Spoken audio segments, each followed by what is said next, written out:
आज आपको किसे दी शुरुआत दसां कि किसे दी शुरुआत क्या हुंदी है, किसे दी बधासण क्या हुंदी है। ये भी किसे दी शान हुंदी है कि जेड़ा किस्सा शुरू करन तो पहले जेड़ी बधासण दित्ती वेंदी रहंदी है, जेड़ा पूजा पाजी दित्ती वेंदी रहंदी है। एक किसे दा उठा थी वेंदा है, किस्सा दिलचस्प बन वेंदा है।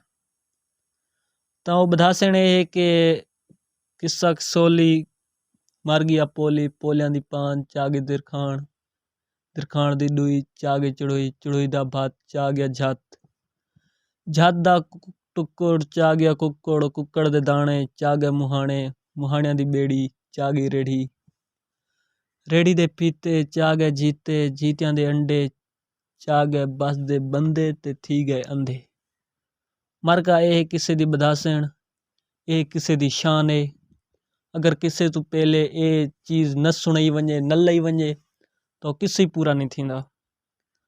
तो ये एक बेहतरीन मूंड है पिया किसे दा, एक किसे दी शुरुआत होनी चाहिए है, एक सेटिंग बन वेंदी किसे दी,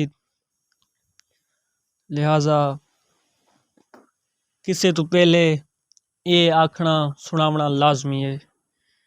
ये जिवें एक चीज़ शुरू करन तो पहले उनदी एक क्लिप दिता वेंदा रहंदा है, मुख्तलिफ क्लिप काट काट के ते शो कीते वेंदे रहंदे। ये भी किवें किसे दा समझ च क्लिप होंदा है कि उनदा निचोड़ होंदा है जेड़ा रिव्यू दे तौर ते मतलब असां सुनवेने हैं।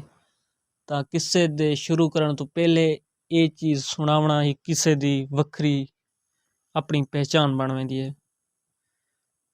ते इंदे तो अलावा कोई किस्सा चसदा किस्सा नहीं रहिंदा, भावें जितना चंगा किस्सा होवे ना, उनदी अगर बधासण चंगी ना होवे, उनदी शुरुआत अच्छी ना होवे तां ओ किस्सा ही कोई किस्सा म्यारी किस्सा नहीं बनदा।